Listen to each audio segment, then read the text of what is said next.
Alright, what is up y'all? We're here finally for week 2 of the PCL versus young DyeItTight himself. Now, we mentioned this in the team builder, but Dye's our homie. We usually, build together and play around with sets and whatnot, so it's always fun playing the people that you kind of like brainstorm with, because you're usually so far in each other's heads that like it's a whole big mind game. But that is not the case this time, because Dye has fucking Reshi right there looking at me in the face. Look at him.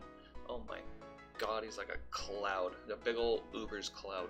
But if you didn't watch the team builder, fuck you. First of all, go watch it. Go support a man's content. What are you doing, man? That's mean, frankly. But we got Adamant Mega Beedrill, we got Z Giga Impact Kartana, we got Protein Mixed Grin, we got Spadef Uxie, we got Roselli Berry Unburdened Hitmonlee, and we got Scarf Chomp. So looking at the matchup, Diance's a fucking threat. If he leads with it, we have a hard time getting up hazards. Masquerain is what I assumed was going to be the lead.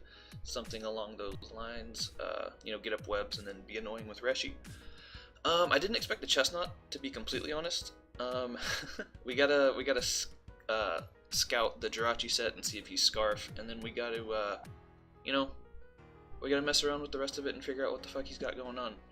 Just like looking at it, it kind of looks like defensive core of like Suicune Jirachi, perhaps, with some chestnut action thrown in there for spikes and whatnot. But yo, if you've ever seen Dye, that's exactly him in real life. Is his fucking that is him. Like, oof. I feel like Dye's the type of dude to wear shorts in winter. But we're gonna leave with LB. I was looking at it. I have enough for Masquerain. I kill with Poison Jab into U-turn, and I don't die to an Air Slash, so that's funny. So, I was feeling ballsy. Turn 1, I can't even lie, I was feeling a little ballsy. I went ahead and I was like, fuck it, I'm clicking Knockoff, we're gonna find out what he is. He's Scarf with Iron Head, and wouldn't you know it, 60% of the time it works every time, and now I'm like low as fuck. So starting off fantastic versus young Dye. We're going to Hairbrush. That's the new Garchomp nickname for this week. Yeah, don't ask. Don't ask, don't tell. So we take a fucking tit load from that.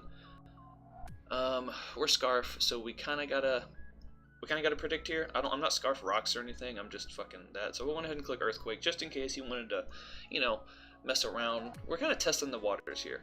And one thing you'll kind of notice about this battle is if you're familiar with Dye's playstyle, that boy likes to flex. That man's favorite thing to do is to fucking flex on motherfuckers. So I'm fully expecting him to stay in on shit and like make double and triple switches and be inside my entire head.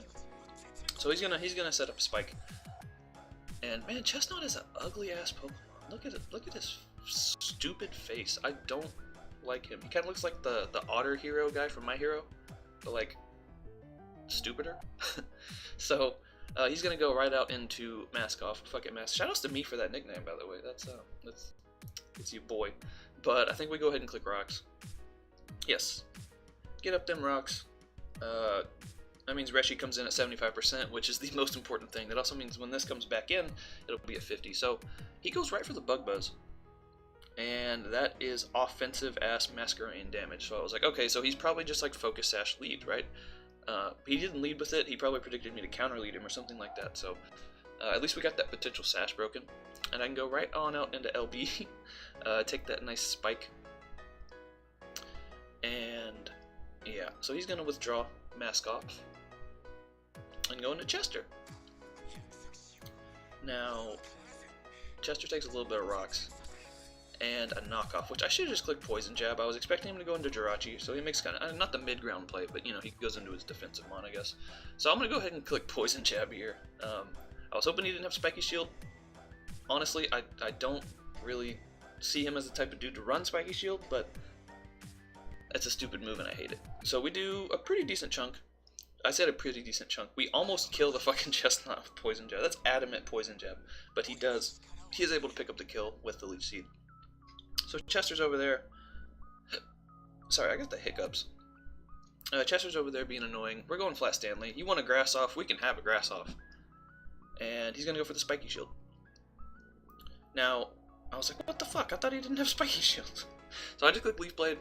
I kind of wanted to make him think I was Scarf, I kind of wanted to do a little mind game type thing, so I'm just going to keep clicking Leaf Blade. I think after he got the leftovers recovery, it was a roll to kill, but I was like, fuck it, I'm already kind of in the back at this point, so fuck it, whatever. But he's gonna go into Third Eye Woke again, and that kind of, defeats the whole purpose of pretending to be Scarf, So I'm gonna just fucking switch out. He probably has Fire Punch or HP Poison. I'm gonna go into Bring, and he just goes for the U-turn, makes the good play, and is gonna do a tit load to a Young Brain. And this is where the problems begin. As if we weren't already doing poorly. Now this monster is in, with a great nickname by the way. And it's in. It's Turboblazing. Turboblaze it and praise it. Did we just find a video tile? I think we just did. So, Brain's in here. I'm gonna go for T-Wave. I outspeed him, which is fucking weird, and then I realized I probably just fucked up. So I was expecting, offensive, click, nuke button, and just destroy my whole team. But with no speed, he could be like defensive, or he could just be like modest max HP or some shit like that, But I go for the foul play, and it does not do fucking anything. Like, uh-oh. Motherfucking SpaghettiOs. Like, it does so little. I just have to pray he doesn't have sub, and he doesn't just win the game right here. There's just not much I can do. Like, I can pray for him to get paralyzed. Let's see how much this does. So, doing about 15%. So, I can hope that he'll just get paralyzed, like, 43, 44 times in a row, and I can slowly whittle him down. But that's not gonna happen. It's Dye. He's the luckiest motherfucker this side of the Mississippi. Not really, but I'm gonna say that. So he just goes for the defog, gets the rocks away. Shoutouts to having your defogger weak to rocks. That's a good thing always, right? So I'm just sitting here versus Reshi. We just in here chilling. I'm eating my leftovers though. I've gained almost back to half, so that's kind of cool. I'm gonna set rocks again. I don't want Uxie to go down without having set rocks. Like if he wants to defog him away later, I can't really stop that, but whatever. So he goes for the blue flare. Remember what I said about Dye being lucky? I don't actually know if that matters. Honestly, I didn't even calc it. Like, if he wasn't offensive, it might have, because I was max fucking Spadef. But I don't know. So he's at like 75. I go for the Earthquake, right? This is a Garchomp. This fucking kills. Nope. No, it doesn't. It didn't. That was not a thing that happened. That didn't. Nope. Just fucking big ol' nope.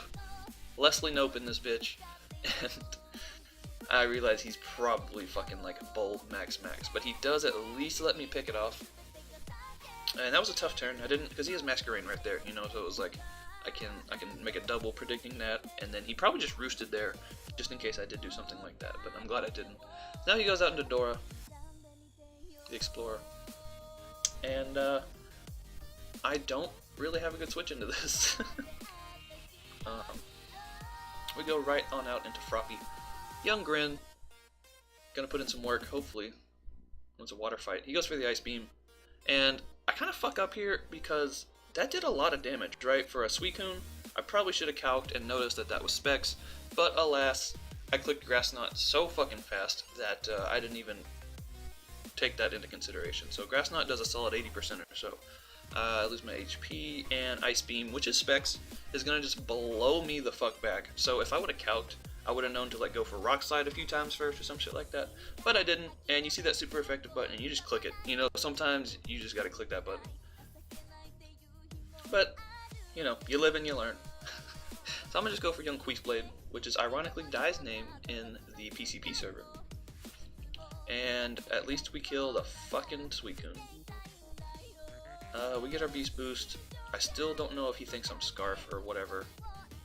But I guess if I was Scarf, this is a solid play. But like I said, I'm Normalium Z. I'm at neutral, so this is going to do a fuckload of damage. But he's fucking double Scarf. He's Scarf Masquerain as well. And Kartana has 8 special defense, so that boy just drops. And at this point, it's not looking great. So I have to go into McBadbat here, and then I realize I don't even have a rock move on this thing. What the fuck was I thinking? So he withdraws Masquerain, and I just had to click fucking Close Combat. Like, this was really my only play. If I was a man, I would have clicked Earthquake, but I figured he might just stay in and sack this, and then kind of just win with diance. So I don't know, man. It was not like a 50-50. It was like a 40-60, you know. And we get it wrong, and it's fucked up because I have the Roselli berry. I'm guaranteed to live one Moonblast if I'm not at -1 SpDef. But alas, we are -1 SpDef. And Moonblast is, we're gonna eat that big old berry, but Moonblast is gonna blow us the fuck back because he was not modest, but special attack boosting nature. So we go down, going down, down, and Lily around. So now I can't lock myself at anything that beats all his last mons. So I figured I'm gonna try to get him on the flex, right? And the switch, I'm gonna go for Stone Edge, but the meme comes back to haunt me. You cannot hit a rock move versus DyeItTight, and we just missed the Stone Edge. It did kill, depending on his diance spread. I don't actually remember what it was, but it was in range of that if I hit. So at least it would help with differential. I tried to catch him on the flex, and it did not work out in my favor. So, oh well. We actually, this is good and bad. So, well, obviously it's bad, but we lost a divisional game, which is unfortunate. But we actually played Dye again later on in the season, and he did make a couple transactions. That's why on the team builder portion, there's some of the Pokemon looked in a different text. Yeah, I took the screenshot after he already made the transaction, so I had to kind of edit that myself. But he played well, honestly. He played like he had to play, I think, because the whole time I'm predicting him to flex and make all these switches, and he just kind of played nicely, you know, just made the plays he needed to win, very casually, and it worked out for him. So good game to Dye. Not my best game, I think, but this whole situation's fucky, man. There's a Reshi, there's a fucking Spec Suicune, and there's double Scarf. Just all the things that my team does not enjoy came, and that was very good prep on his part. But like I said, we do play Dye again, and he has changed his team up, and when I looked at his new team, I felt a lot better about the loss, because I was like, okay, well, at least this doesn't really hinder the prep next time, because, you know, playing people 2 and potentially 3 times, it kind of sucks having to, like, you want to prep as best as you can, but then you also don't want to, like, you know, you don't want to lose the later on game because you brought your best shit in the first game. So at least this way it won't happen like that, because he's made some transactions, and I got my eye on a couple things for him next time we're playing around, so that should be fun. But thanks everybody for watching. Next week we take on, words are tough. English is the worst. Next week we take on Sock and the Minnesota Twin Needles. Be sure to look out for that. Hopefully I'll have the team builder uploaded a little bit earlier for that. But yeah, definitely check out Dye, as well as the other coaches, but especially Dye. And yeah, like, subscribe, do all that bullshit. Bye forever.